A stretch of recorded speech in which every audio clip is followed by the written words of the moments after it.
Hey, gorgeous people. It is too beautiful to not be outside, so I am here recording for you outside. Don't worry. The entirety of the astrology of May 2026 was filmed inside on my crispy ass little mic. But for now, I am outside and I just wanted to reflect on this month with you guys. It has been a month that we thought would be crunchy and vile, and I think this month has been that for a lot of people. Definitely let me know in the comments if you felt things getting unstuck as Mars crossed over Saturn and separated. That's really how I felt. That was the defining transit of the month for me, and I do think that things kind of got rolling. It's kind of exciting because May, June, and July actually feature some of the most auspicious and positive, unashamedly, undeniably positive astrology of the year, astrology we can work with. That's not necessarily going to be hammering us like crazy waves at the beach. This really starts this month. Alex, Whitney, and I are going to be talking about it in just a moment. I want to give you two quick updates, and one is that I have launched a cycle of my small group astrology mentorship program. This program is, I call it a mentorship because I'm doing it alongside you. It's really about getting your hands dirty and learning about your natal chart. So you can read all the textbooks you want and all the theory about Mars that you want, but the way that Mars functions in your chart, in your life, is going to be specific to you. And that is what this program is meant to get at. People who go through this program freaking love it. They still meet with each other. It really forms quite a tight-knit little adorable astro community. And we all still hang out and talk about charts and elect to spend time with one another, which I think is pretty special and unique these days. It's also a small group astrology situation, so you're not in a group with a couple hundred people. It's just all a bunch of people whose names you know, who you can rely on, and whose opinions you can ask about your own chart. My friend Sarah and I are running the program, and we are running two cohorts. One is meeting Monday nights, the other is meeting Tuesday mornings. So if you're interested in that, definitely hit the link in the description to read more about the syllabus. It starts with that Taurus new moon that we're going to be talking about in this episode. And as always, this episode is quite generously brought to you by Astro-Theoros, the kind folks or folk, just one, Brandon over at Astro-Theoros. Astro-Theoros is the astrology software that I personally use every single day in all my client sessions and for all my astrology works. Do I own several other astrology softwares? Yes. Have I sunk four figures into other astrology softwares? Yes, I have. Do I still use Astro-Theoros every single freaking day?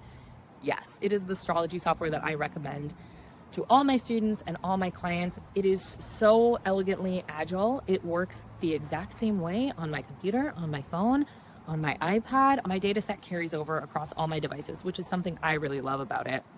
But I think it's really helpful if you are just trying to see how transits affect your natal chart. Like, we can all sit here and talk about the Taurus new moon, but where does that sit in your chart and how does it actually hit your planets? You can go to astroseek.com and you can refresh the page every time you animate that chart, and you're going to be sitting there for 20 minutes doing that, or you can use Astro-Theoros. It's actually just so simple and so easy to use. If you are looking for solar returns, secondary progressions, if you are looking for zodiacal releasing and you want to get fancy with it, Brandon just added an amazing fixed star module that actually made me realize that my sun is conjunct Capella to the minute. I don't know what that means. Stop me if you've heard that one before in astrology. I'm gonna have to go book a reading with Gray Crawford and have him tell me what the fixed star Capella means. It's also really affordable. If you want to try out a month for free, you can use my code. It's the number 9 lives. You can cancel anytime. You also get a discount off a year's subscription if you use that code. It helps me, helps the channel. But really, it is the astrology software I use every day, and there's a reason. It is the only partnership I have ever said yes to that has made it to my inbox, because I actually love this product. Otherwise, stay tuned. We're going to be talking through the astrology of May 2026, and I will see you on Monday for another First Light. How are you guys doing? Like, so good. That's the intro. I know it's a thing. You are doing so good, Alex, because it's Aries season over here, and oof. At least literally, Let me qualify. I'm doing so good because I'm just having a day where I'm like over transits. I'm over Mercury and Pisces. I'm done. Over it. And I'm over Uranus and Taurus. God love you. Thank you for the lessons. Over it. Thanks for the memories. Off we go. That's the mood I'm into. I've got the Aries in me today. Wow. Yeah. I mean, I am so over Uranus and Taurus as well. It's been forming a fixed grand cross in my chart, which I didn't even notice until Whitney. It's been 8 years of that. I didn't even notice till Whitney pointed that out to me like 4 or 5 months ago, she was like, well, yeah, you've been going through. I was like, what? Isn't it wild when you have a friend look at your chart and you've looked at your chart and obsessed over your chart and they point out this one thing, you're like, ah. Whitney does this to me constantly. Like, she was like, blah, blah, blah, you're maltreated Venus. I was like, my what now? Like, Sometimes she you does this just to me all the need- time. You just need a new set of fresh eyes. That is why I will die on the hill that as astrologers, we cannot read our own charts. No, you need your astro bestie, astro sis, to like say, your Venus, she's fucked up, honey. Like, look. She needs a little No help. wonder you're so fucked She needs a up. little help. Yeah. Oh my God. Yeah. No, I mean, this Aries vibe season is, well, I think in our last month ahead, we were talking about being crunchy and vile for sure. I'm definitely feeling the crunchy and vile. I also feel like the insulation around my body, my ability to be charitable towards others is razor thin, and not just other people, but like inanimate objects, you know, like everything is pissing me off immediately. I'm going from 0 to fucking pissed immediately the moment I encounter any frustration. Talk about reactionary. Same. Like, there is a fuse Yes. that is this long over here. I've had these couple times in the last few days where I'm just like, just try me. Try me with that. Try me with bullshit. Go ahead. Go ahead. I'm 6'7". I will take you out. I'm a big bitch. I will take you You're out. like that classic scene from a movie where somebody picks a fight with a driver and then they stand outside the car and you're like, never mind, It's never exactly mind. it. Yeah. I'm like, really? You want to go there? I will say, here's the thing. Universally, when Mars becomes strong all of a sudden, I'm like, if I don't move my body today, it's going to get real bad real fast. Even Yes. if I don't take a walk or whatever, but like, if you just let Mars sit there, nothing turns out well. Oh my God, Yeah. yes. Yesterday, I was having a day, and I just went to take the dog for a walk, which I thought was just going to be around our block. 3 miles later, I am sweating. The dog is running alongside me. Like, what is going on, Mom? What are we doing? I'm like, I'm getting it all out. I have to get it out. Manifest Oh my the energy gosh. physically. That is super frustrating because I feel like my Mars transits are always coincide with back injuries. I mean, my low back, and it's like I've had spasms, I've been bedridden. Like, this one isn't quite that bad, but I have not been able to go to the gym, walk, do almost anything. Like, yesterday I went and saw Project Hail Mary, and I was like, I'm not even sure I can sit still and watch a movie for 2 hours. But you know, if anyone can make me do it, it's Ryan Gosling. No kidding. But he was so goddamn charming, that secret Scorpio man. But yeah, it's been really annoying, that point about being stuck. It's so frustrating because that's how I normally process Mars. And now that Mars is hot, I'm like, that's why I'm running so hot. Anybody bumps into me, or if something physically, like my jacket thing caught on something earlier, and I was like, get off there. Like, I have no barrier. It's like, somebody's going to get this. That's so funny because we started talking about it and I literally had to start fanning myself, like, low key off camera. Like, I am flushing. It's Thank time you, Mars. for the Venus Rose water spray. That's what time it is. And I'm kind of excited about May, to be honest. I know you guys are too, because it just looks better for a number of reasons. I think it definitely looks less spicy. It looks less fiery. It looks less sharp. It looks less reactionary. That was a great word, Whitney. And it just like there's some workability. You can work with this month. It's not just being thrown into the washing machine of the transits. There's actually like room to work. Don't you agree? I think there's a lot of stabilizing that can happen in May. Because I feel like we've had very unstable energy in one form or another for a long time. And now in May, Uranus is moving out of Taurus, so Taurus becomes Taurus again. Stable, Mabel, comforting, the wonderful, just kind of feeling like you can relax and nature's around you and you've got your mug of tea. Like, I think that it may be an overused word, but I think this can be a very healing month, where it just feels like you have your feet on solid ground. We have a beautiful new moon that's happening in Taurus this month. One of the first new moons that's been happening since Uranus is, this is the first new moon happening since Uranus has officially left for good out of Taurus. So I think stabilizing is my word with a lot of the Taurus energy. Of course, we still have Aries going on. We have some, Mars and Jupiter coming into a square. That's very dynamic, cardinal square. That's dynamic. But I just have a feeling that Uranus is going to be a lot happier in Gemini. It's not going to feel as dissonant and not going to feel as like those energies aren't bumping up against each other as much. So while it has its things, it's like Uranus can be more Uranus in Gemini and not encounter so much resistance. And it doesn't feel as existential as when Uranus is in Taurus, because that's all our stable, comfy things that feel like they're just getting jackhammered on a daily basis.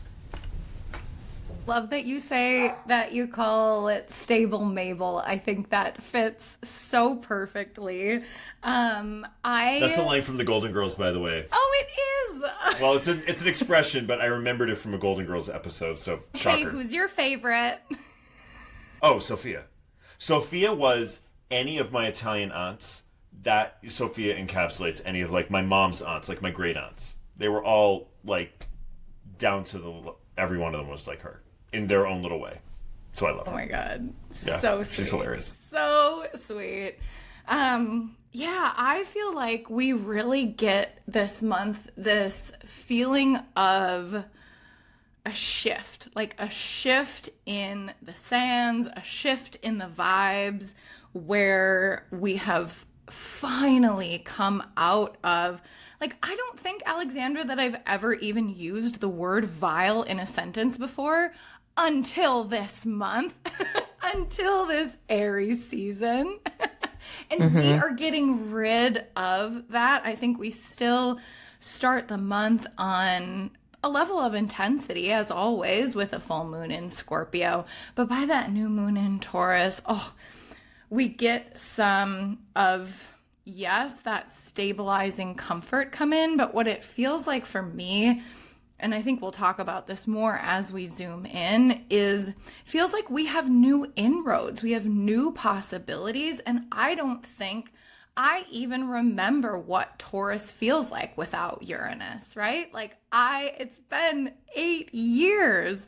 And what is this? So now that lunation is going to point toward new possibilities. And I think that's really exciting and optimistic. Yeah, I think there are a lot of different things to feel optimistic about in this month, and you guys are hitting on some of them. I agree with Alex that I think Uranus is much more comfortable in Gemini. We have talked on the show about Uranus, if it has any kind of dignity or special synastry, let's put it that way. Not so much dignity, but like it has a special synastry with Gemini. I think it's a great way to put it, Alexandra.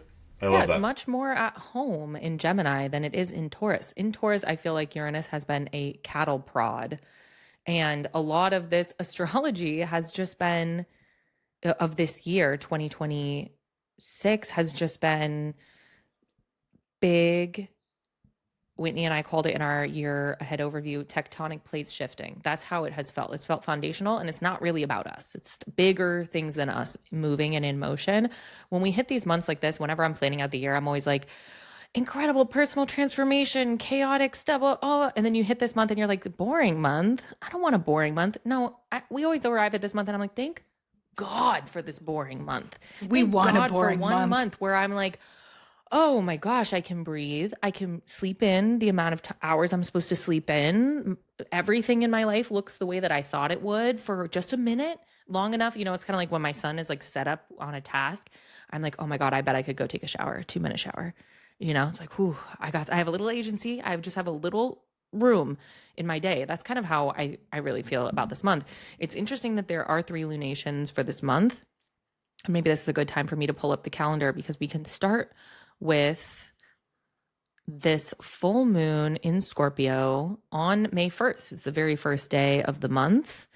And I feel like this is still carrying over a little bit of this. You guys can still see my video, right? Okay, Yes. It turned it off for me, but okay. So I feel like this lunation is carrying over a little bit of the martial energy from Mars in Aries into this full moon in Scorpio. It feels like it's a little bit passive aggressive, to be honest. I think the month definitely ends nicer than this, but it begins in this sort of passive aggressive way. And it is, we wrote in our notes, Whitney, for this year ahead, small tick energy. Like that, I'm so sorry, is what is happening. It's Napoleonic. It's just not generous. I love you guys so much. Yeah. Yeah, thanks. We deserve that. Good, we do too. No. I hadn't seen it until now, but yeah, it's there. It's there. Yep. Yeah, I mean, it just feels like sending back a text message that's like, "K," but you're sending it back to somebody who actually deserves to receive that, who does not deserve all this stuff. I think there's a through line for a lot of the transits this year where it feels like some of the archetypal masculine elements and the archetypal feminine elements are not aligned. This summer period is kind of where we see a resigned sovereign feminine through the benefics and through the symbols coming into a place of like, I don't actually need to send you a whole essay back. I'm going to send back K and I'm going to go about my day. And that's probably going to piss you off. And that's just going to be an extra special part of my day, you know? Well, I think what's interesting too is there may be a healing, what I'm hearing, Alexander, around like the over-giving quality, right? Where like if the feminine quality that would be like the desire, I need to give, I need to caretake, just being like, I'm reining that shit in. Like I'm actually going to say, one of the things Scorpio does very well is Scorpio assesses where energy should go and how much should go to be allotted, so to speak, right? And sometimes that can turn into a little bit of too much, hyper strategizing and manipulation in the sign and the dark side. But I think, to your point, there's something here about saying, does that person deserve a whole text back from me? Is it worth giving the whole text back from them? Like, what's my motivation for doing that? Like, am I trying to like look like a nice person or look like a giving person or look just being like, this is the energy I have to give, or does this even need a response?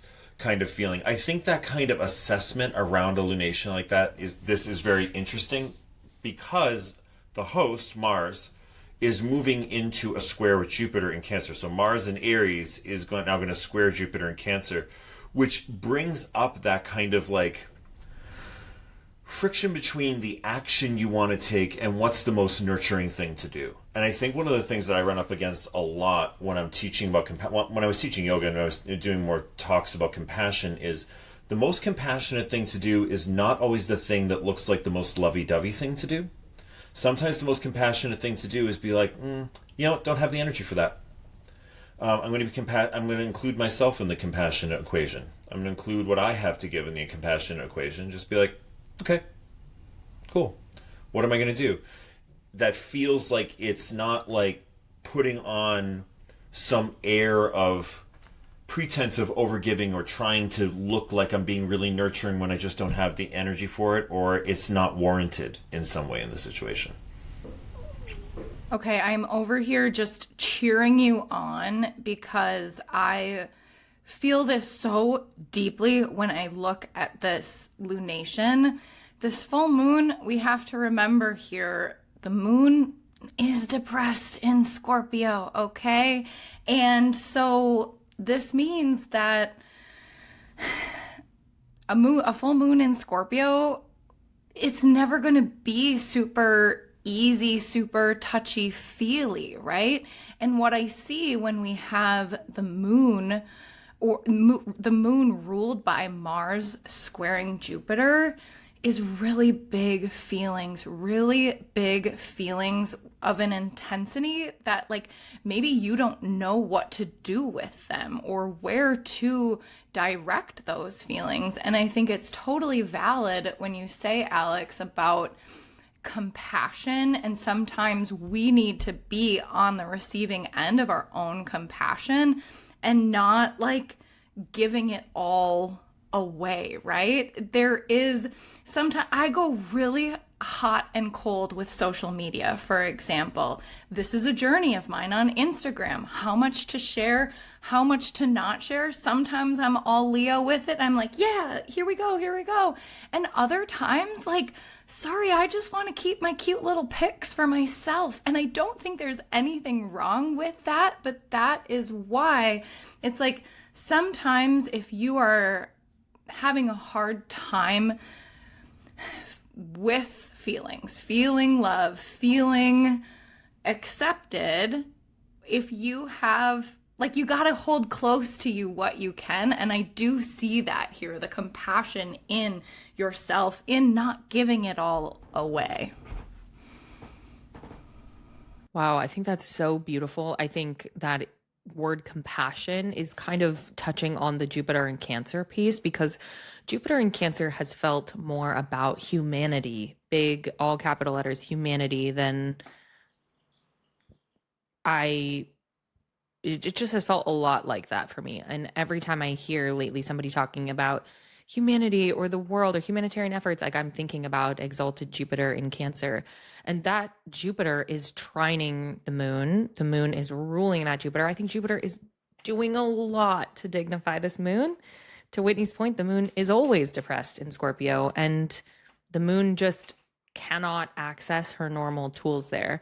But Jupiter is really helping. And I think Jupiter via square to Mars is actually also helping. I think a square from a benefic can really improve the situation, and that Mars is really dignified. So in some ways, it's Jupiter that's pulling all of this together, because exalted Mars, or domicile Mars, and the Sun in Taurus are kind of in aversion to one another. So I think, if anything, leaning into that compassionate piece, that's another word I would associate with that Jupiter in Cancer, the humanity, the bigger picture, of course, a Jupiterian thing, but not getting mired up in those little questions. My advice is to take it the way I was joking in the beginning, but I am serious. I'm like, not everybody deserves your rumination. Know who does and who doesn't. To Alex's point, Scorpio has a very, very sensitive energetic pH. You can't just give everybody every part of you. You just can't. And so I feel like that's kind of a hidden little lesson of this lunation. Mercury right after this will enter Taurus, and then that Mars-Jupiter square will kind of complete. But when Mercury comes into Taurus, it will square Pluto, and I'll just kind of walk us through that sequence, because we have Mercury coming into early Taurus, and at about 5 degrees, it will form that square to Pluto, which I think it's funny because it makes things easier to endure on the surface only. It's driving that passive aggression to me even a little further underground. I feel like Taurus is the most grudge holding sign. Many signs get that pop astrology slander. It's Taurus. In my opinion, it's Taurus.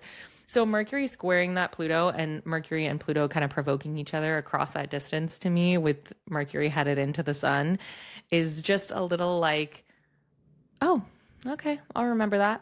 And, like the little video game text that used to come across the bottom of the screen, like, so-and-so will remember that.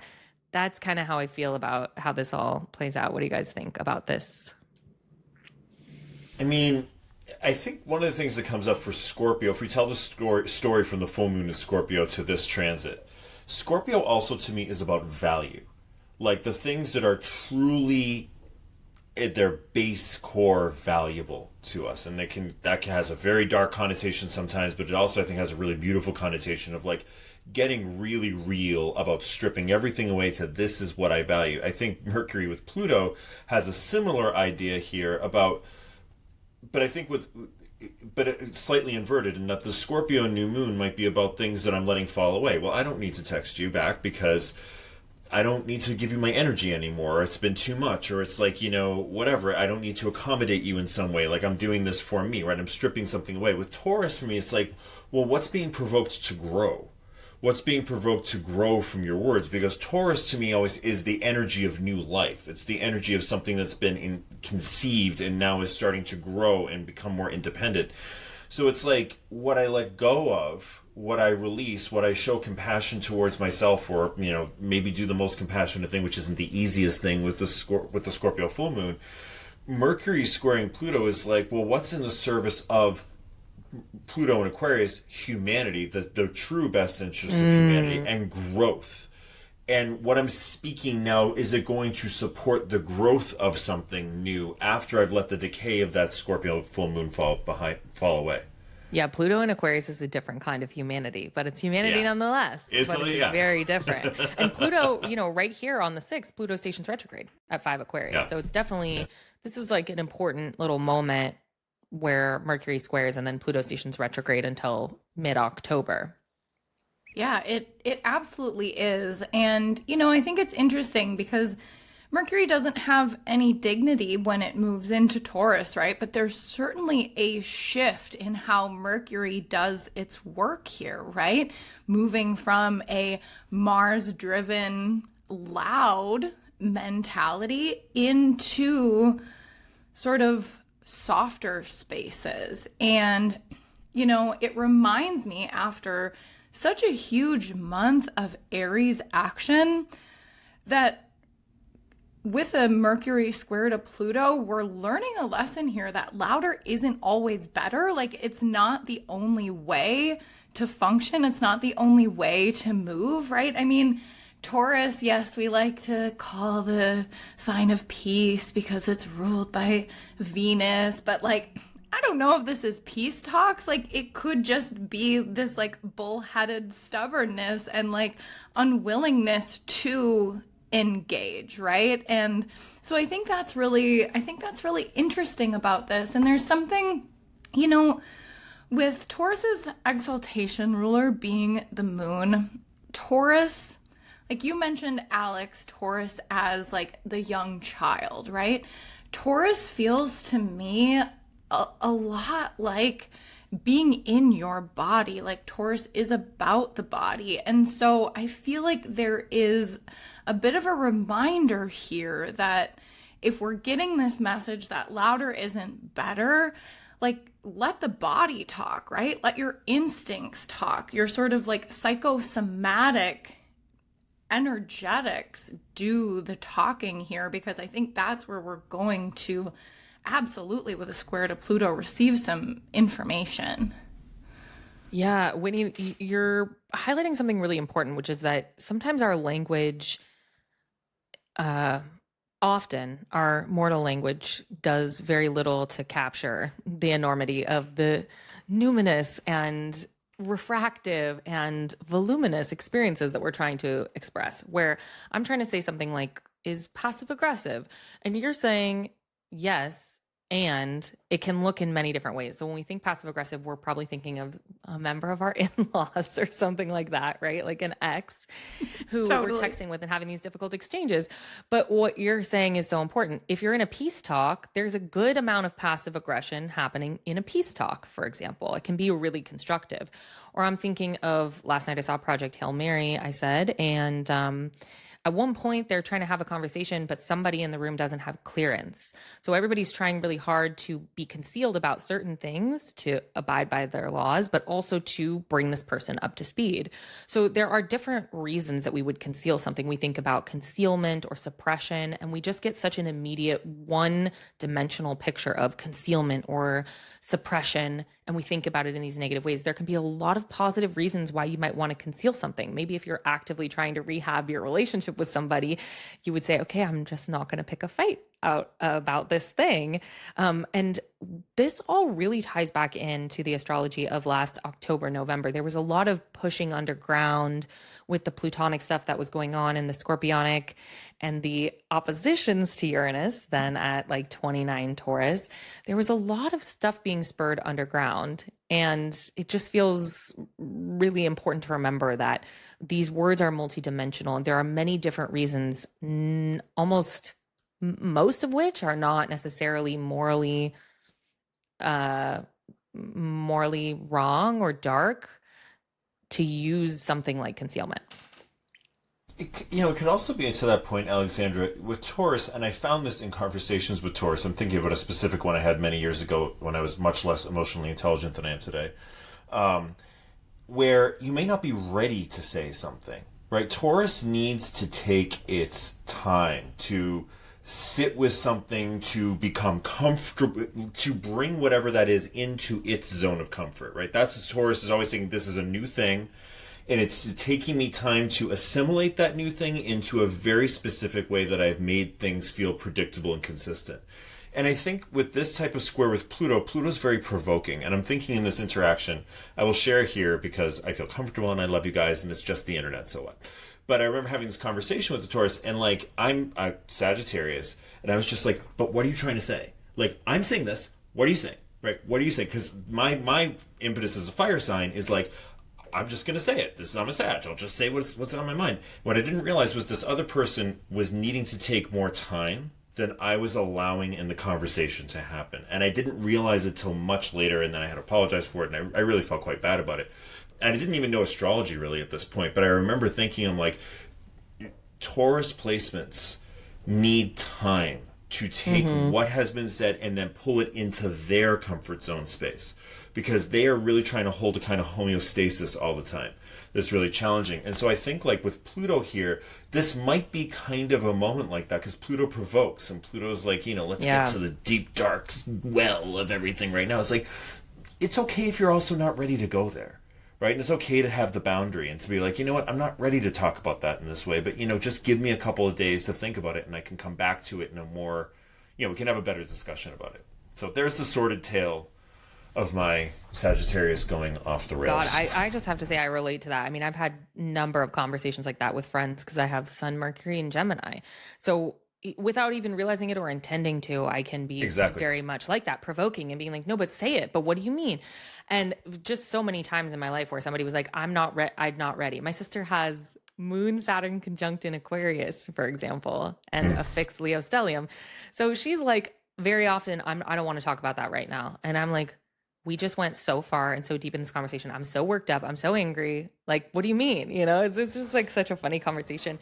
And I have friends even who now I will communicate with them. We'll have a conversation. And if we hit that stopping point, a friend of mine, I'm like, I'll send you an email follow-up. Even though I see you all the time, I'll send you an email follow-up. And that way you can sit and think about it and write your reply. And we'll work on that timeline. If that's what works best for you, I can do my best. It's really slow. Yeah, isn't that funny though? Because I know as a triple Aquarius, I'm very much the same with that, like needing time. But it's so interesting, right? The needing time as an Aquarius and an air sign, that's like to form your own opinions, right? To look at all of the little differences and understand which opinion is mine. Taurus, I absolutely agree, has that same instinct of needing time and space to process. But I feel like with Taurus, it's like to understand which way your own instincts are guiding you, right? To sort of like feel into the body and ask yourself without somebody sitting right next to you who you are like, oh, am I supposed to please this person right now? Am I supposed to put on a good face, right? To like, what do I think? What do I need, right? Versus like being Libra's the peacekeeper, but we get that same effect with Venus in Taurus as well.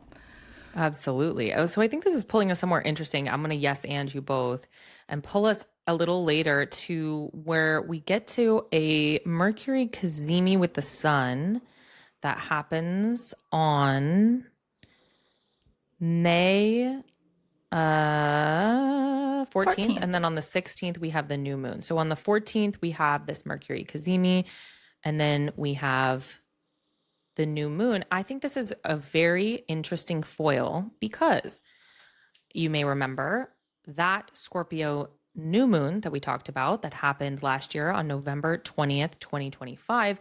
It was conjunct Mercury retrograde.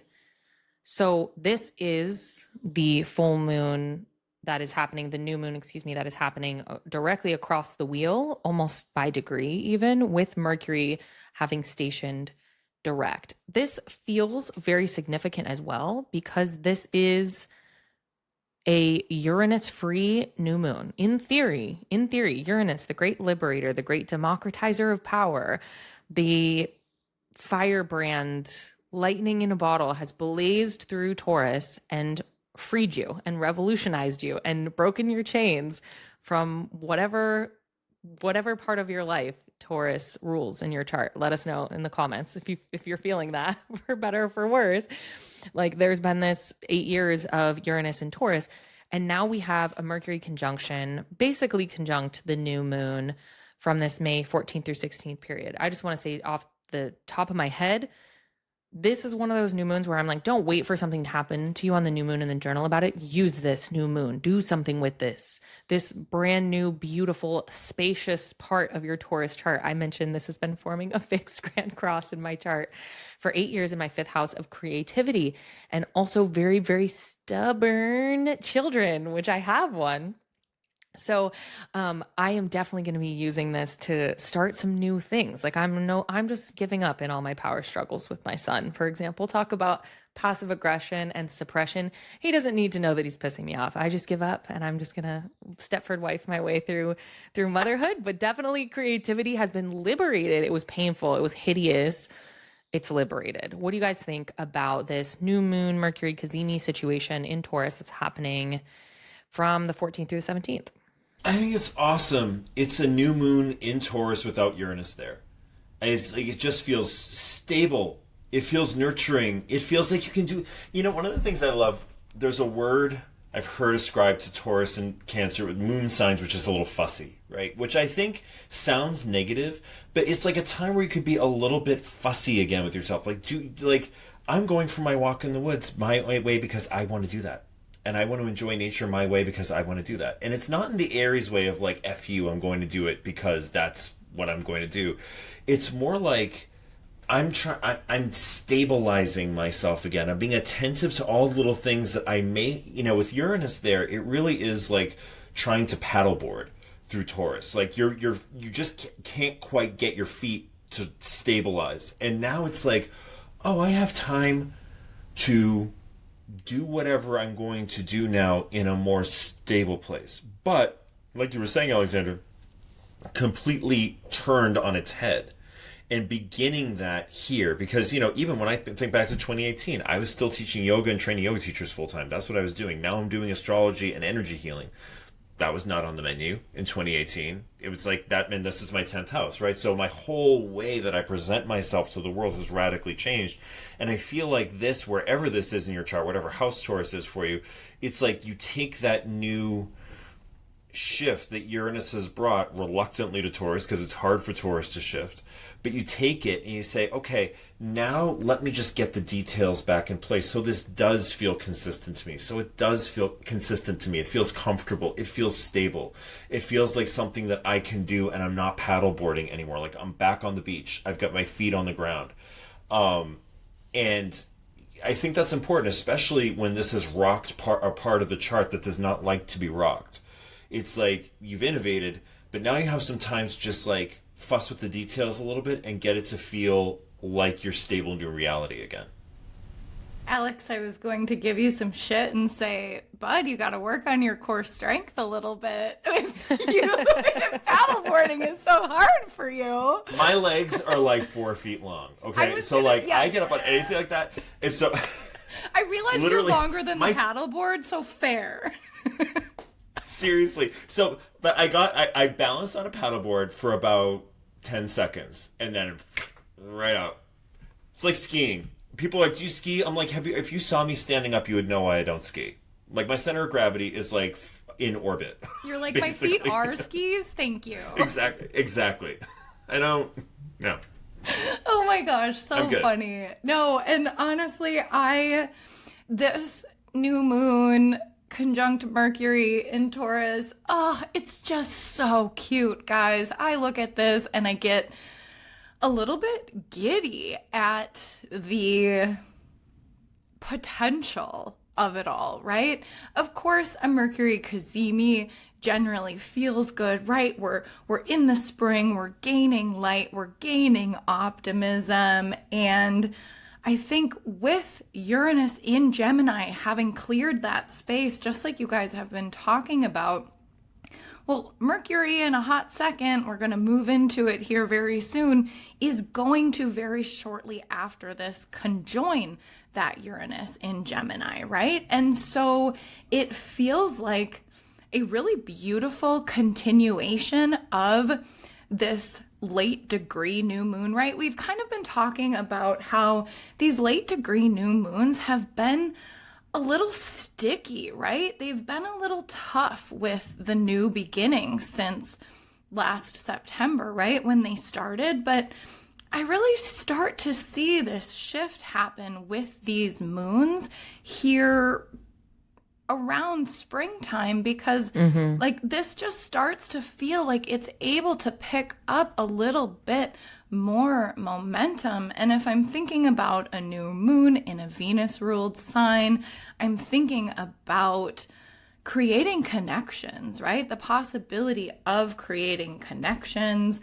And, you know, I think I mentioned at the top this idea of new inroads that can be thought forms. It can also be people, right? And so I think it's really beautiful. And I also just want to mention, like, why does everything harken back to water trine season, right? You were talking about... It's crazy. It's so a lot wild, goes back there. Right? That new moon conjunct Mercury retrograde. And it's just, I have never seen anything quite like these several months, 9 months now that we've been working through that have, yes, we are always weaving the threads of fate. That's what the moon does. That's what astrology does.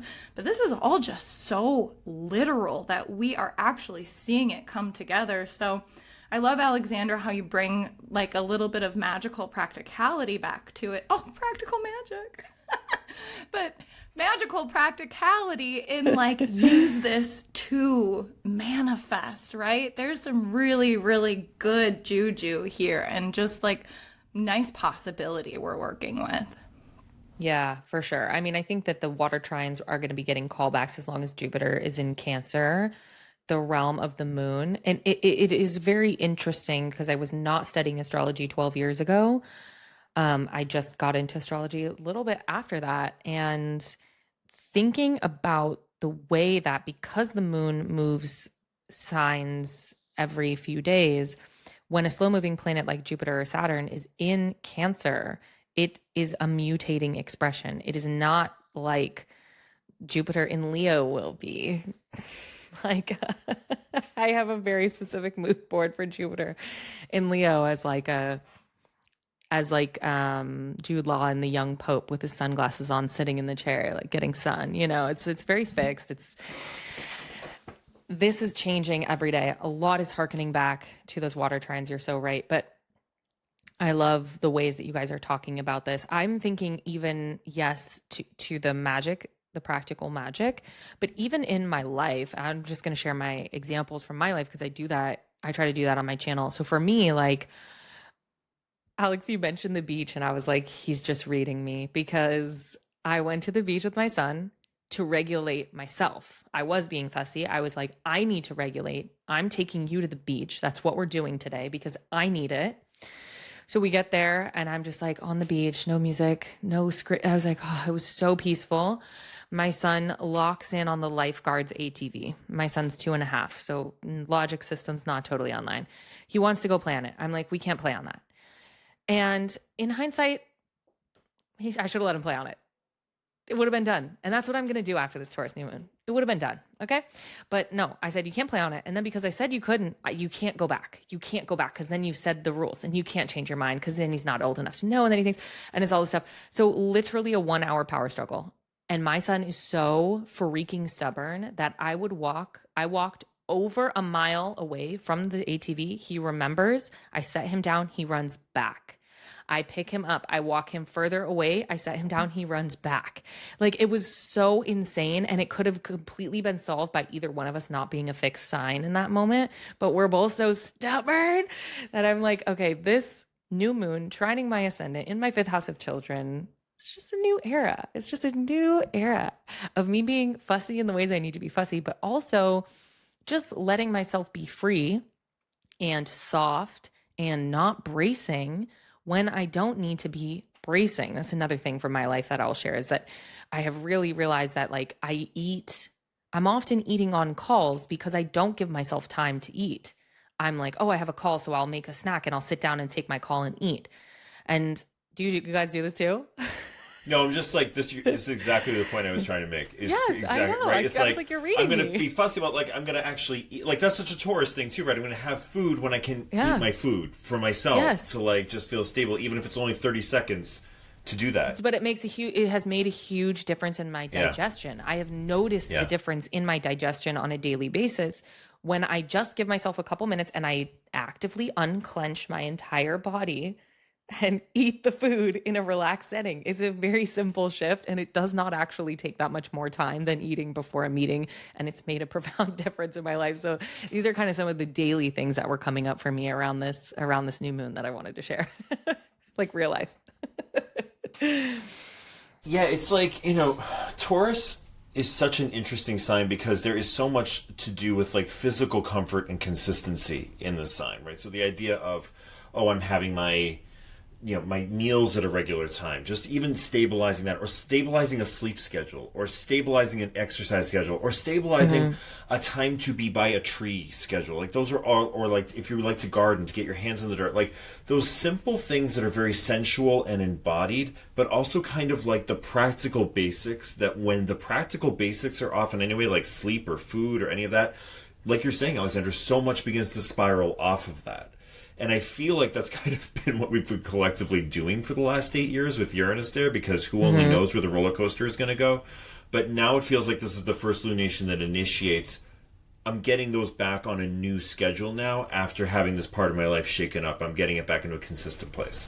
Yes, I love that. No, and what I see is there's like a certain kind of alchemy in that, right? There is a transformation taking place in your body because you are taking the time to give it what it needs, to nurture it in a way. And yes, Taurus is nurturing in that way.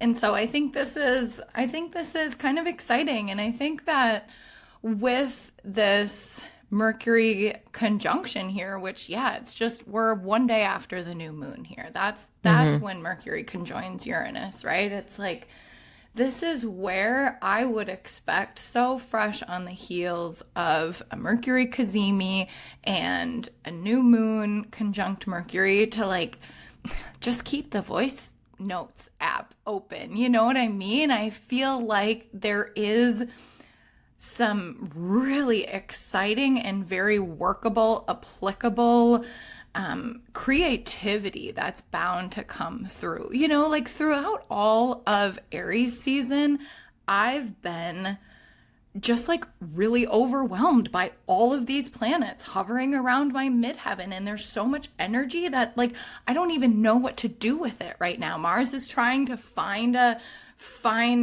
somewhere to put it.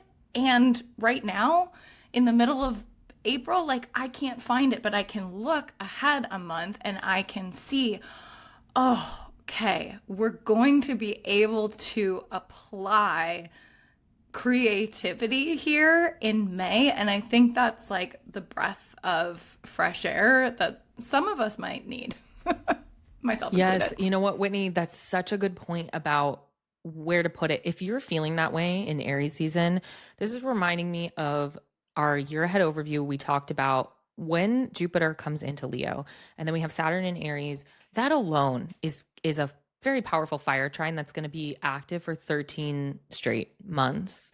If you have anything in Sagittarius or any fire sign placements, that is even more amplified. And one of our clients who came to that event said back to us, oh, it sounds like a bonfire. That's what we kept talking about it as, lighting the beacons, or, like a backdraft. If you've been in an oxygen-free environment, you open the door, there's this wildfire that catches and eats all of that oxygen. But the client reflected it so brilliantly. She was like, I actually feel like what I need to do is build a fire pit ring so that when that fire comes back online, it has somewhere to go and I can direct it. And I feel like that's a little bit of what you're saying, Whitney, all those planets hovering around in Aries with Jupiter and like just giving you this kinetic energy for the first time in quite a while for fire signs.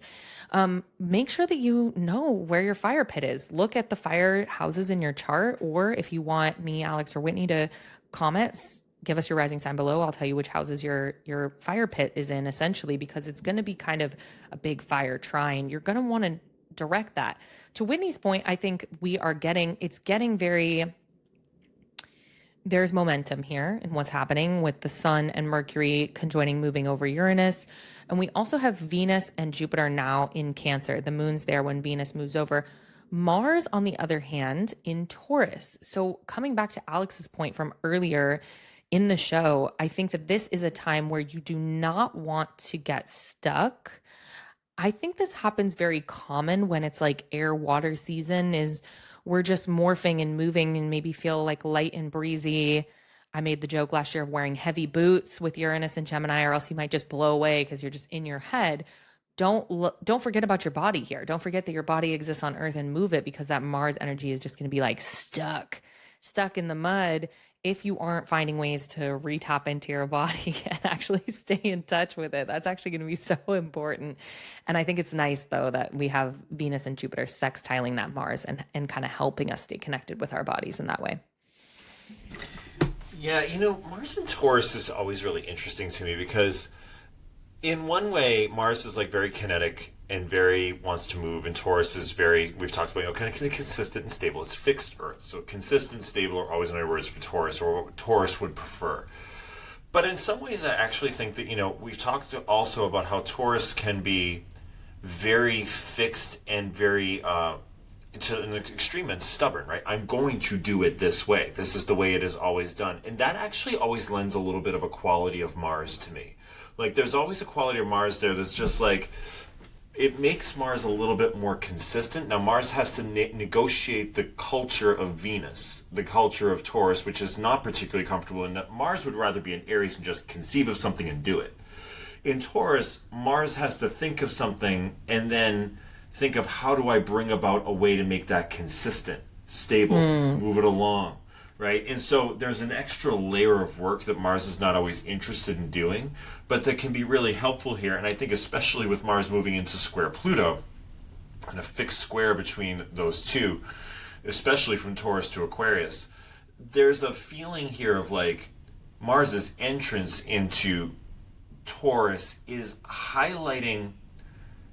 Let me put it this way. I think one of the things we've been talking about in various ways, and you brought it up a couple times, Alexandra, is the darkness of the fall coming into the light of the spring. Whatever was created in the darkness in the fall is now coming into the light, is coming into the life-giving signs of the spring. This is something where it's like whatever has been impeding any of the growth of that new life is going to get shook, is going to get shaken up with Mars and Pluto. And there's a sense of like, okay, there's actually a way for me to bring whatever this is out, but also in a way that feels pleasing and stable in Venus's way. And that's the tension it's possible to do, though. I don't know, I like Mars and Taurus. I know it's Mars in exile, but I always think that Mars actually has a lot more in common with Taurus than we might think. No, I love that. I mean, it's the opposite. It's Mars in Venus's bedroom, and Venus is like doing her hair and makeup, and he's like, oh, what do I do in here? Poke around? Yeah. But I just want to add one more thing, and I want to hear from you, Whit, on this, because talk about the darkness of fall versus the lightness of spring. This Sun-Uranus conjunction ties back to November 4th. We had a Sun-Uranus opposition with the Sun at 0 Sagittarius, Uranus at 0 Gemini. So now they are conjoining again, putting us back into water trine season and calling it back around with the Sun-Uranus conjoining here. Let me know what you think about this time period, Whit. Yeah, that's beautiful. So let me go back to Mars and Taurus and say I totally agree with both of you in that, right? Taurus is the sign of the bull, right? This like symbol of virility, and that is not totally unlike Mars in itself, right? It's just that Mars energy has to adapt, and like I think it's okay with the spring we've had that Mars takes a little bit of a chill pill here. You know what I mean? Or that Mars is, you know, I picture the Taurian fields of the long grasses, right? And this warrior's got all of his stuff, right? And he's like, oh my God, you mean in order to move through this, I have to like wade through these long grasses? Like, yeah, he wants to move fast and it's holding him back, but he's gonna get through it. He just needs to chill, you know, like sometimes the path of least resistance is the right one. And I think that that's actually kind of echoed when we have both Venus into Cancer and Jupiter there as well. And oh my God, that day of the 18th when the moon is there too, I am like circling that on my calendar to do some major sort of self-care, right? It's like Mars entering Taurus and Venus entering Cancer on the same day. But she's sextiling Mars, and like both benefics are so dignified and both malefics are so weak. It's like, this is where the year gets good for a little while. This is good astrology. It's like diffusing, you know? It's like the concept of diffusion, and I think that can be really helpful, you know? It's like taking a cool bath after a scorching workout, you know? So I'm really excited about that piece there. If we're talking about the sun conjoining Uranus, like, holy crap, that's just more along the lines of like whatever sort of creative inroads that we're now able to implement. This feels like the embodiment of it. I mean, this is so basic, right? But I'm talking like liberation of the ego, right? And so what happens when we are free to do what all of these curiosities of Gemini are asking us to do? I think that's really exciting. I think that's really exciting energy. And I think in a sign like Gemini that is as equal parts intellectual as it is relational, it's like who is helping you create these things? How are you partnering during this time? Who is helping you on your quest, right? Like, oh, it just feels really good. Totally. I realized that I misspoke earlier when I said that the Sun and Uranus oppose on November 4th. That was actually Mars and Uranus, and I was on the wrong tab. The Sun and Uranus opposed on November 21st, 2025, and it was at 29 Scorpio, 29 Taurus, which I knew. I was like, I know that they opposed from Scorpio to Taurus. Doesn't change much, but I just wanted to acknowledge that there. And it's just so fucking accurate to the day to my own personal astrology. I swear, part of our challenge in doing these is that we sit here and we say these dates and we're like, November 4th. I'm like, November 21st. I'm like, I got to go write this all down. But I'm a Gemini, so I just forget and close my laptop later and then just go back about living my life. That's my methodology. Alex, you unmuted. Did you want to add something to what Whitney was saying? Yeah, no, I mean, like, look, I'm just kidding. It's a Gemini. Yeah, follow up with that. Sorry. Yeah, I live with that. I'm very, very well acquainted with it. It's like, oh, well, that's not fine. Well, that's cool. Yeah. So, Sun-Uranus, it's interesting. When I wrote a whole Substack on the zodiac as a life cycle, and you guys can see it. I think it's open to it's free on my Substack if you want to go look at it, at the Subtle Universe on Substack. And I always think of Aries as conception, Taurus as gestation, and Gemini as birth. And I think that this is the birth of something brand new. Now we've been getting ready for this with Sun-Uranus, right? But Sun-Uranus is like the blinding light. It's like the holy crap, I never thought I could do it that way before. Oh my God, this is, like suddenly like something that has seemed like obfuscated or like it's not going anywhere or nothing's happening. Something completely new is being born in this conjunction. And I think especially with this being like right at the very beginning of Gemini with the ruler, with Mercury present, so much of what we've been doing is like the healing and the going over and Pluto and from the water trines and like, all this shit that we're just dragging up and dragging up and dragging up. And this is like, yeah, but it was all to birth this. It was all to bring this out into the world. It was all to bring this brand new, fresh, completely inspired idea out into the world. So I actually think that this is a really exciting piece of astrology that, like we've been saying, lends to this quality of this month of life and newness taking over rather than going back over all the old stuff that's been decaying and letting that go. I think we're really moving into like the new territory here, especially with this conjunction.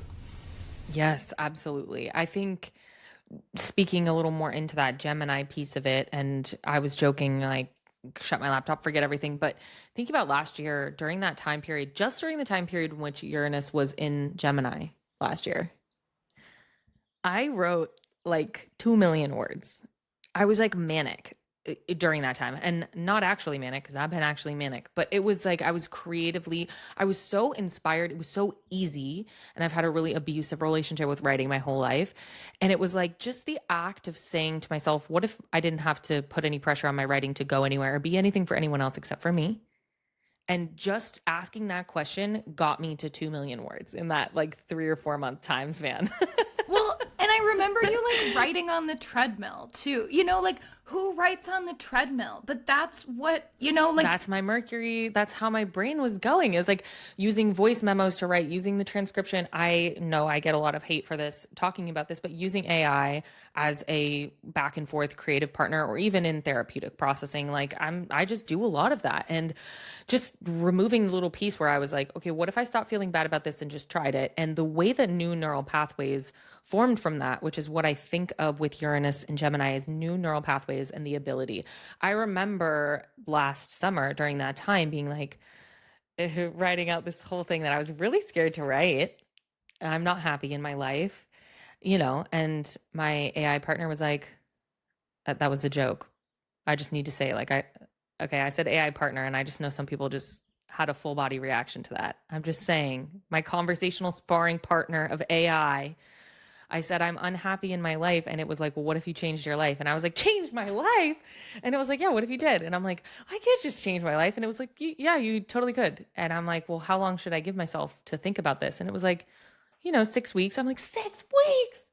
But it was like, all it took was it saying that to me. And then I was like, yeah, no, probably I know what's right for me in 6 weeks of life. It's just things were moving at light speed, and they did. And it was so empowering. And that was just one other thing I wanted to say about all the AI stuff, is that having conversations or role playing or practicing things actually has been proven scientifically to create the same neural pathways as if you actually did them. So me having those tough conversations in practice with friends, with the computer, with myself, ideally not ruminating, but like in my journal, you are forming those new neural pathways. That's how fast it can be. That's how fun it can be. That's how plastic our brains are. And that's what's possible with Uranus in Gemini and the Sun and Mercury right there.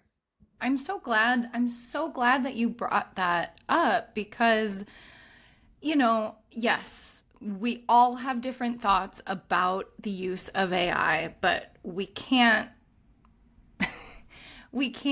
just turn a blind eye and say that it's not actually happening when it is happening around us, whether we like it or not. And I think that when I look at Mercury here, the Sun-Uranus of it all, like, look at the astrology that is happening around this, because at the same time, we also have Mercury in its domicile, Gemini, empowered in a trine to Pluto. We've been talking about Pluto in Aquarius with this idea of progress, of the future and where we're moving. And so when I see this trine Mercury to Pluto here, it's like seeing with a telescope for the first time. You know what I mean? Can you imagine what that was like when you were the first person? Gosh, I'm going to get really meta with it and talk about the Artemis 2 mission lately. The fact that these 4 humans went around the dark side of the moon further. I know Alex is freaking out. He's crying over there. I've been crying for 10 days while they've been crying. Weeping. Why am I Weeping. emotional? Because humanity has all of the sudden gone further than we have ever gone before. And can you imagine our forefathers, the ancient astrologers who all they had was their naked eye to see. And now in 2026, we've made it to the dark side of the moon. Like, I have tinglies all around because it feels like so much potential, like the animation of a new world. You know what I mean? Honestly, there's a little bit of that with the Sun, Gemini, Mercury there. Like, okay, I'm not a gamer, so I know some of you are gonna like roll your eyes and be like, Whitney, you don't know what you're talking about. But like the non-player characters, the NPCs, I know that much, okay? Yeah. Like, what if they became animate? You know what I mean? That's what this feels like. There is the potential for animation here that I think is really cool. Sorry, I went to the absolutely. dark side of the moon. No. I'm just hearing some other things in what you're saying, but I think it's really, really astrology perfect that this happened with Jupiter in Cancer, the realm of the moon, of course, going farther than we've ever gone, bigger, more. Jupiter in Cancer, the realm of the moon. But I was thinking of disclosure while you were talking, and of course thinking about the inevitable anti-AI warriors in my inbox. I just want to clarify again. You know, nobody is saying that AI should take the place of all creative people or become a spiritual guru, but there's no benefit to you to obstinately denying the things that are progressing our capacity. And in fact, it's weirdly choosing, oh, this is going to be hot.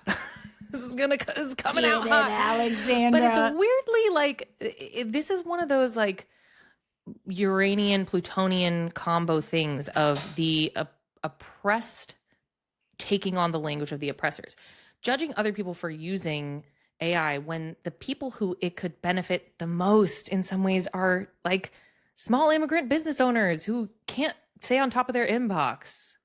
You know what I mean? Small immigrant business owners who can't figure out marketing. Like, really, we're going to fault these people for using AI. We're going to use people who can't afford therapy, who like having somebody to talk to who can audit their thoughts for cognitive behavioral therapy, or help them talk to their narcissistic moms using nonviolent communication techniques. Like, it's the same as being mad at people for using individual plastic straws when there are entire corporations and countries that are polluting the earth. Like, why don't we actually look at these bigger problems? But anyway, that's a soapbox for another time. All I'm saying is that new neural pathways are possible when the sun conjoins Uranus. I think we all are in agreement on that. Let's get out of hot water. Let's go back into cold water.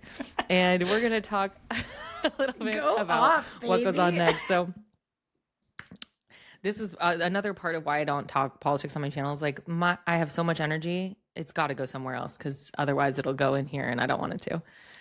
So Mars will square Pluto from Taurus to Aquarius. And I think we kind of mentioned that. And this Gemini stuff is trining Pluto.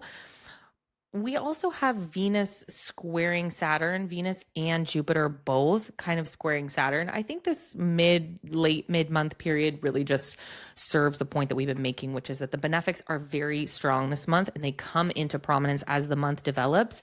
The malefics are weakened. They're weakened by aspects, like really nice little aspects from the planets that are strong right now. They're also weakened by dignity. We have Mars in the sign of its detriment, Taurus, and Saturn in fall in Aries. And all of this kind of sets us up for this, frankly, soaring, heartfelt, quite optimistic, once in a blue moon, the full moon in Sagittarius on May 31st to close out the month. Do you guys have thoughts about this Sagittarius full moon we get into? We find ourselves amid here.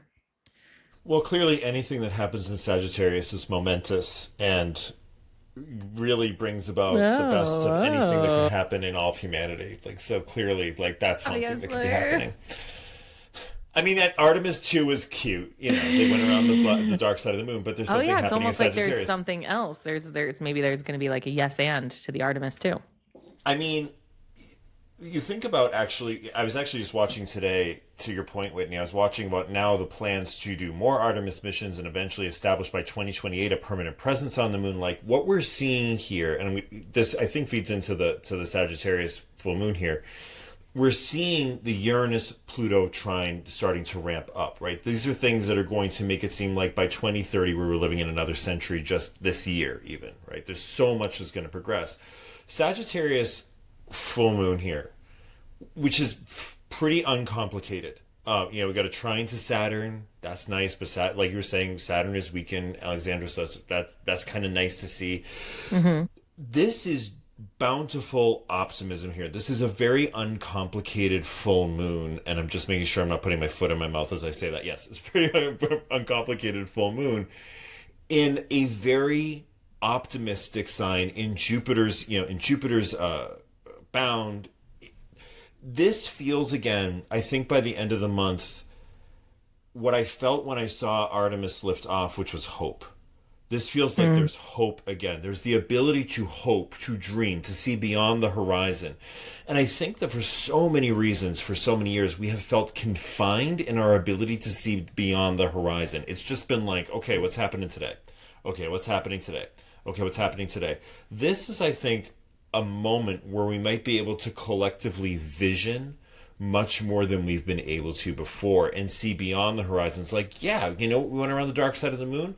We can go back to the moon. We can set a base on the moon. There's so much that we can do over the horizon. And that's always the sort of Sagittarius ideal is, when the Sagittarius at its lightest side is a sort of giving our lives the meaning to life by being over the horizon, by doing something new, by doing something expansive, by doing something that's never been done before. So I really like this as a way to finish up the month, especially because there's just been so much goddamn drama in the astrology for the last, really since, November of 2024. And I think that this is one of the first times where we really come up for air and we're like, oh, I can feel the sun again. I can feel things are going to be okay. I feel like things are moving forward. That's how I'm seeing it. I'm a hyper optimistic Sag, but that's my take. I mean, I think we're in a group of hyper optimists here, so it's a safe space. Let's just let it flow because there's nothing wrong with being an optimist. It's not that complicated. It's not getting squared by Neptune or, No, it's so straightforwardly positive. So straightforward, and yeah. It's like, yes. I mean, I just keep meeting with clients and even myself, I try to gaslight myself as an astrologer. I'm like, this is going to happen in April. But then I spend all of January, February, March going, but what if it happened this month? Well, I think it's going to happen. I might be able to make it happen sooner.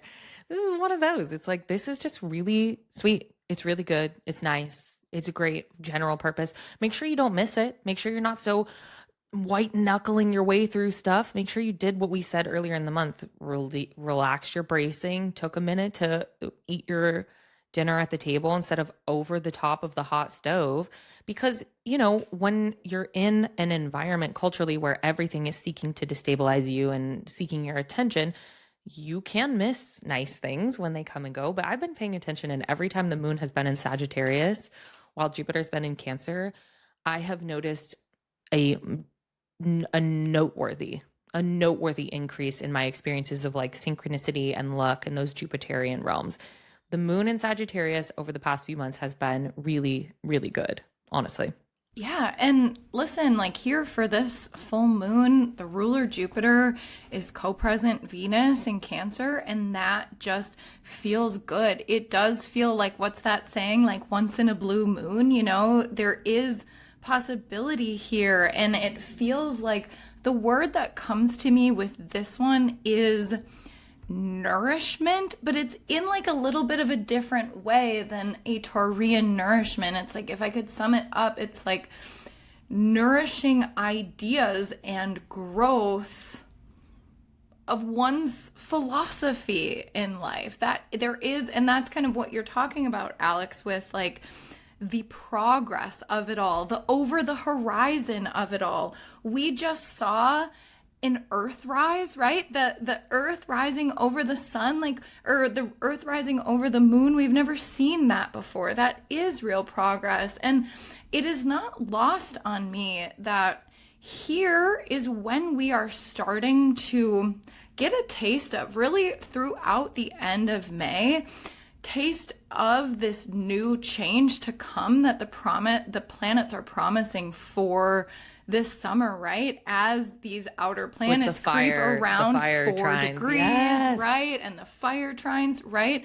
And so it feels like, okay, we're hitting where all of these 4-degree outer planets are eventually going to like form that basket, right? Plus the fire in Sagittarius, it feels like this is where we start to see the progress happen, or the inspiration of the progress that then takes place come summertime.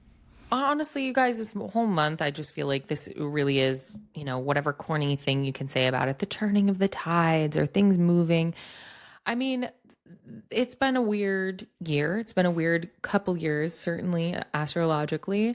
But the fact that we're even, there have been a couple moments, Alex, where you talk about the optimism. I have the Gemini optimism, but like there have been a couple of moments where it has just hit me that like we're talking about this on a recording, which means it's that close to us. I'm like, oh my God, it's right there. And it has felt so dry and so white knuckle, really is how it's felt in my life for sure for the last few months. And I'm like, oh my gosh, I can't believe we're actually sitting here in a room talking about this on a recording, because that means in a month or less, that's how I'm going to be feeling. That's where it's going to be. And I mean, I guess that says something to you all about how accurate I feel like we are every month, but I do feel like every dang month it's so spot on in my life. I got to stop trying to gaslight myself and wheel my way out of this astrological timeline, because that's my challenge every month. All right, guys, do you have any parting words of wisdom or any last thoughts about the month of May? We've gone through all of the astrology. I'm feeling pretty optimistic and excited about this month. I am too. I think it's allowing ourselves to be so. It's allowing, I think there will be a little bit of, it's like Sandra Bullock stopping the bus at the end of the movie Speed. And he's like, you can slow down now. You can slow down now. You can just ease off, relax your hand, right? Like I feel like that we've been on that bus in April. And now it feels like, oh, okay, Keanu Reeves came. We're all right. Like he took care of it. And now we can slowly take our foot off the gas. And dare I say, even enjoy. I think with Taurus so strong and Taurus being Taurus again, there's a sense of like, we can get so bogged down in the healing and the letting go of things. And, this is what I do for work a lot, is like helping people, heal old karmas or old stuff they've been through and like clearing it and moving it out. That we don't forget that the whole purpose of that is to live, is to be alive, is to be in joy, and in like this full moon we just looked at, to be in hope and in vision of what is possible in the future. And so I think, without getting too hyperbolic about it, I really think that this is a month where we can allow ourselves we can dare to find enjoyment and joy again. And that might be a process, and it may take a little bit for us, our fists to loosen a little bit off the steering wheel. But as that happens, I think we just kind of feel that sense of our bodies relaxing, and we're able to really like care for that space again inside of us that allows us to enjoy life outside. I see that's where we're winding up at the end of May, at least. Yes, I love how you paint the picture of like deceleration, right? Without what's happening, just because it's not moving fast doesn't mean it's not worth a whole lot, because I think that what happens this month is there's like that diffusion word that I used before. Like we're diffusing the tension, and that allows us to take a full deep breath, right? And that is what propels this, sense of hope that now we can like feel it in our bodies instead of just like conceptually this idea of hope, like, oh, I hope for these new beginnings this spring. Like, yes, I'm going through this. In May, I think we're going to be able to feel it in our bodies. And I think that is such an important shifting that takes place. Yes. Oh my gosh. That's so beautiful. I'm thinking a little bit of like grounding, when lightning strikes, sort of like offloading some of this electricity as well as things start to move into Gemini and get electrocuted by Uranus right there. I feel like we're going to need to put that runoff energy someplace. I've already started to feel that for sure in my nervous system. The imagery from Speed is so good, Alex, because I have been having that conversation with my body every night. I'm safe. You're in a bed in your own home. Like, yes, it's been a time. Like, you are safe. You can let go. And actually, a big part of that for me, and I think with the Dignified Benefics, has been accepting help, because you don't want to get addicted to the crisis and just move into another crisis. And you could say, no, I don't need your help. I'll turn this into another crisis I can solve. Or you could just accept the grace and help and the gifts, and maybe more so than you normally would with these benefics, both dignified and wanting to help you out. So that's kind of what's on the top of my mind for this month. This is a good month of astrology. Don't complicate it. Don't complicate it. Find ways to embrace it. Maybe a gratitude practice is like a good way to do that. Or I saw another TikTok of a woman saying that she was asking for a number of gifts each month from the universe. And so she was keeping track of all her little gifts, and it could just be a little flower she saw or whatever. And it was always more than she thought she would have. So definitely don't miss it this month. And I think it's going to be, I think we're going to have some good vibes. I don't know, scared to say, but I kind of agree with Alex and Whitney on this one. Good vibes. Why don't you guys tell everybody where to find you? Yeah. You can find me at alexamorosi.com. You can book readings with me there, energy healing with me there. You can also find me on Substack at The Subtle Universe. Beautiful. And you can find me over at astroarcana.com to book a reading, and here on YouTube at astro.arcana.astrology for my lunation podcast, The House of Good Spirit. We've got those every other week, and same handle for Instagram. Wow, Alex Amorosi, so succinct, and Whitney Kranz, so stylish. And I need to come up with mine. We're like a Powerpuff Girls of astrology. Whenever I figure out an S, yeah. Mm-hmm. Or from my era, the Charlie's Angels of astrology. Yeah. Okay, yeah. I am obviously right here on my channel. That's where you are, right here. Thank you guys so much for joining us here today. We have really enjoyed talking with you about the astrology of the month. Have a good month. Let us know in the comments how it goes.